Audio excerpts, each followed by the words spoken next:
Okay 50K 100K 200 500 and 1000K మీరు videos బాగానే చేస్తున్నారు, యూట్యూబ్లో మీరు బాగానే సంపాదిస్తున్నారు.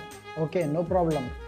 కానీ మీ టాలెంట్ను చూపించాలి, కానీ మీ వ్యక్తిత్వాన్ని చంపుకొని మీరు చూపించకూడనివి చూపిస్తున్నారు.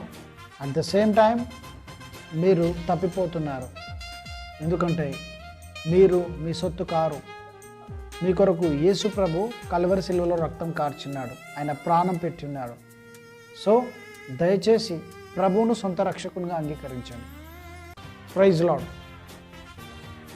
తద్వారా మీరు ఏం నష్టపోతున్నారు? మీ వ్యక్తిత్వాన్ని చంపి మీరు ప్రమోట్ అవుతున్నారు. అది ఎంతవరకు మీకు ఆశీర్వాదకరం?